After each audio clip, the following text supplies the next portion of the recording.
গাজীপুরের টঙ্গীর মাজার বস্তিতে যৌথ বাহিনীর অভিযানে অর্ধশতাধিক মাদক কারবারিকে আটক করেছে যৌথ বাহিনী। গাজীপুরের টঙ্গীর মাজার বস্তি এলাকায় অভিযান চালিয়ে ৬০ জনকে আটক করেছে যৌথ বাহিনী। এ সময় আটককৃতদের কাছ থেকে বিভিন্ন ধরনের দেশীয় অস্ত্র ও মাদক উদ্ধার করা হয়েছে। শনিবার সন্ধ্যা থেকে রাত ১০টা পর্যন্ত এই অভিযান পরিচালনা করা হয়। গাজীপুর জেলা প্রশাসনের নির্বাহী ম্যাজিস্ট্রেট মোহাম্মদ রায়হানুল ইসলাম জানান, গাজীপুরের জেলা প্রশাসন, সেনাবাহিনী, বিজিবি, র্যাব ও পুলিশ যৌথভাবে টঙ্গীর মাজার বস্তি এলাকায় অভিযান পরিচালনা করে। এক পর্যায়ে টঙ্গীর মাজার বস্তি এলাকা ঘিরে ফেলে যৌথ বাহিনী। পরে চুরি, ছিনতাইকারী, মাদক ব্যবসায়ী এবং সন্ত্রাসী সহ বিভিন্ন অপরাধের সঙ্গে জড়িত ৬০ জনকে আটক করা হয়।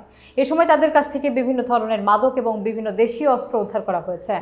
আটকদের বিরুদ্ধে আইনি ব্যবস্থা প্রক্রিয়াধীন।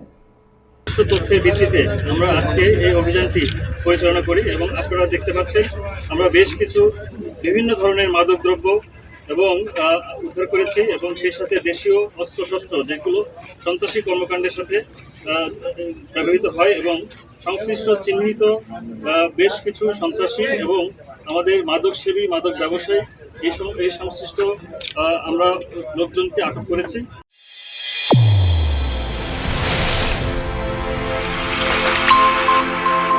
চ্যানেল A1 হৃদয়ের স্পন্দন।